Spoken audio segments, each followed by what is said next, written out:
Dear students, myself S.N. Tripathi, PGT History, Kendriya Vidyalaya Kamla Nehru Nagar Ghaziabad, second shift. Dear students, today I am going to start a new chapter, new topic, class 11, subject history, chapter theme 10, displacing indigenous people. New topic is gold rush in North America and growth of industries. Dear students, the term gold rush means European people started to reach and settled their colonies very close to gold and silver mines is known as gold rush. The gold rush started from 1840 when gold mines discovered in California. Dear students, प्यारे बच्चों, gold rush की घटना वह घटना है जिसमें वर्ष 1840 में कैलिफोर्निया प्रांत में एक सोने की खदान की खोज हुई। जब सोने की खदान की खोज हुई, यूरोपीय व्यापारियों, यूरोप के युवाओं के मन में अमेरिका पहुंच करके अधिक से अधिक धन कमाने की लालसा से अमेरिका की, उत्तरी अमेरिका महाद्वीप की खदानों पर अपना नियंत्रण स्थापित करना।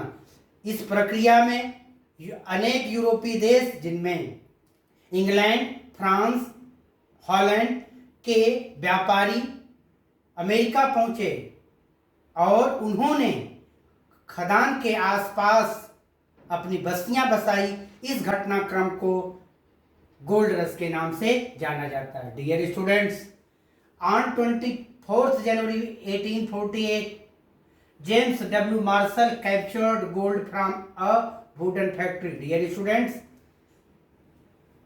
24 जनवरी 1848 को जेम्स डब्ल्यू मार्शल नामक एक कर्मचारी को अमेरिका के एक लकड़ी की फैक्ट्री कारखाने से सोने के, गोल्ड के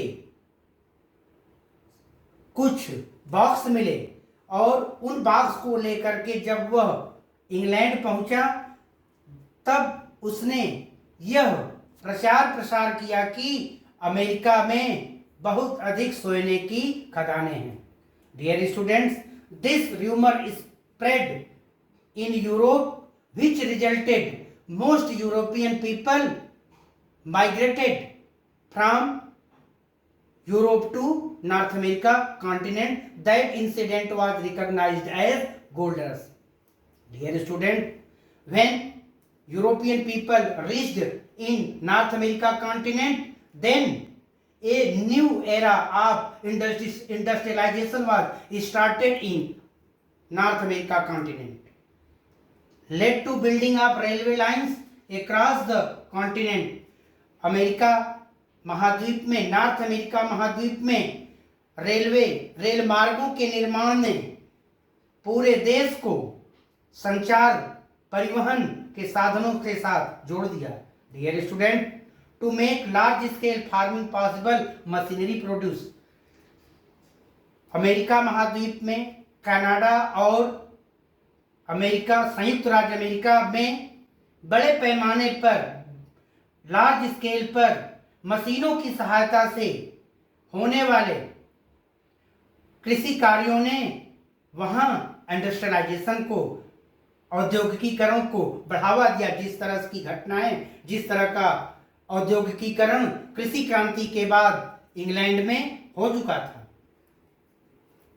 Till 1870 in USA and 1885 in Canada, railway lines construction building completed.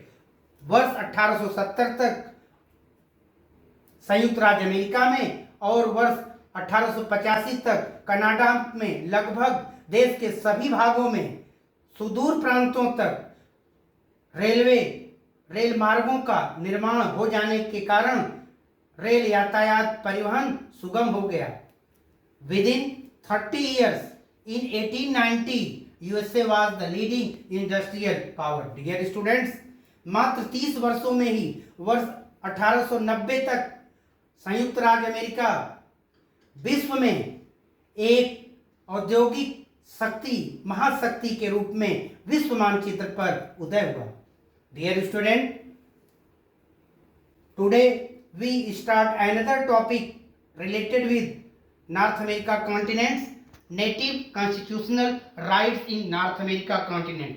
Dear students, जब अमेरिका में वहाँ पर यूरोप से आए लोगों ने व्यापार को बढ़ावा दिया, ट्रेड को बढ़ावा दिया, देन इंडस्ट्रियलाइजेशन वहाँ पर हुआ। ऐसी सर्कमस्टेंसेस में 13th colonies of England being independent on 4th July 1776 means Europe के बड़े देश, महान देश ग्रेट ब्रिटेन ने उत्तरी अमेरिका के 13 राज्यों, 13 प्रांतों में जो अपना उपनिवेश स्थापित किया था, उन उपनिवेशों ने इंग्लैंड से स्वतंत्रता की मांग की और 1773 में they rebel against their European emperor.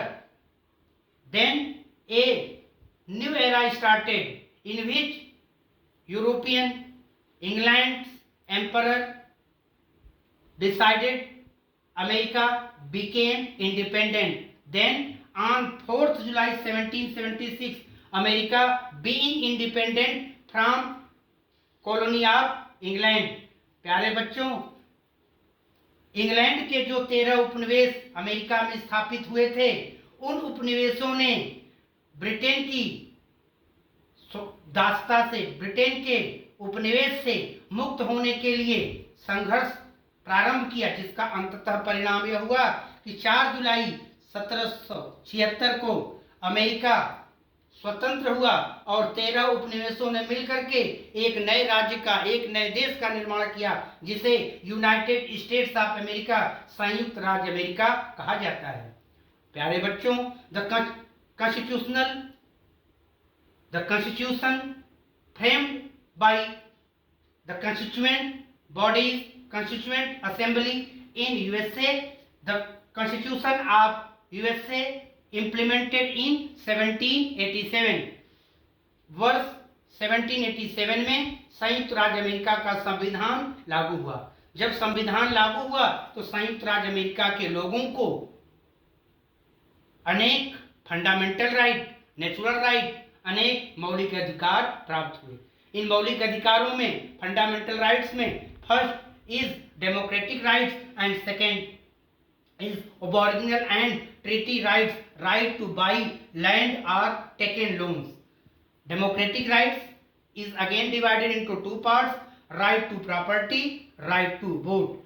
Dear students, America में रहने वाले वहां के मूल निवासियों को भी इस डेमोक्रेटिक राइट्स के अंतर्गत प्रॉपर्टी में अधिकार प्राप्त हुआ और अमेरिका के लोगों को वोट देने का भी अधिकार प्राप्त हुआ। अब ओरिजिनल एंड ट्रीटी राइट्स के अंतर्गत rights to buy land and taken loans, वहां के ट्राइबल्स, मूल निवासी, native people were allowed to buy agricultural land and taken loan from banks. On this basis we can say that the constitution of USA started a new era of democratic rights in United States of America. Dear students, Declaration of Aboriginal Rights, Red Indian Act 1954 passed in year 1954 and Red Indian Reorganization Act of 1934 passed in 1934. Dear students, when we study about Canada, then Aboriginal Treaty Rights 1982 accepted in Canada in 1982.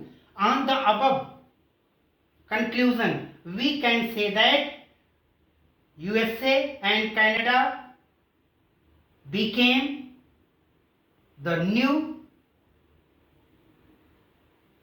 countries in North America continent which were started their democratic government, democratic rights, where slavery system was collapsed. Okay, thank you.